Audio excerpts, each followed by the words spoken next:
Story time.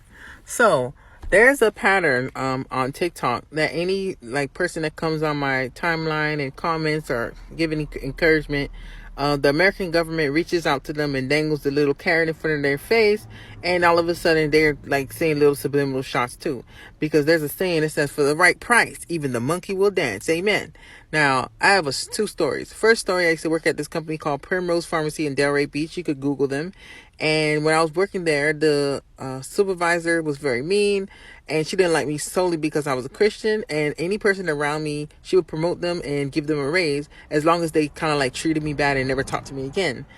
And what happened was she fired me eventually, and I told her straight up to her face, "You ain't gonna be in business long, baby. You gonna be shut down."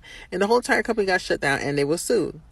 Now, fast forward today, when I was white mob lynched from West Palm Beach, Broward to Miami, I didn't go to my family's house because I was afraid for them, because the first night a lot of people was following me. So the second day I went to my family's house. When I went to my cousin's house, one of my little cousins, my grandma's house was disheveled. Things was everywhere, and I'm like, what happened? And one of my cousins was like, the U.S. Marshals came and raided the house. And one of my cousins was kind of like nudge her, like, shut up. So I guess the U.S. Marshals told them, listen, don't tell your cousin Cheryl what happened or whatever the case was. So I kind of noticed that they saw all the vehicles that were following me, because there was a lot of cars that didn't belong at the complex circling around. And I could read their minds that they saw the cars. But when I went inside and said, did you see the cars? They pretended like they didn't see it.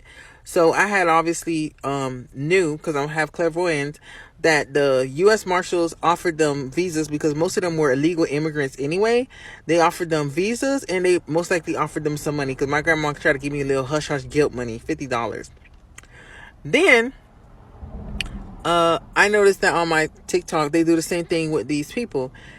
Even my ex used to send me money, and he's within these Masons, and this guy would send me money, and when he would send me money, they would tell him how much he was allowed to send me, which they would always tell him like $60 every time. They'll tell him he could only send me $60, and they would tell him like to wait a little bit longer, which I believe they are doing the same thing with certain family members. Like when I would ask them for money, they'll be like, or even when I was driving for DoorDash, that's why I don't drive for DoorDash no more. When I was driving for DoorDash, they would purposely tell all the customers not to tip me cash or to tip me at all. And they do the same thing on TikTok, because in my bio, I have a Cash App, and there was one girl, random girl, I don't know if she was a fake account or what, but she definitely was a Mason. She was like, oh, hey, can I help you? You know, I had put a video about it. And when I put the Cash App name, she never sent me the money, because obviously they told her, do not send me any money. But these people are so crazy, but I guess they can't do what I do.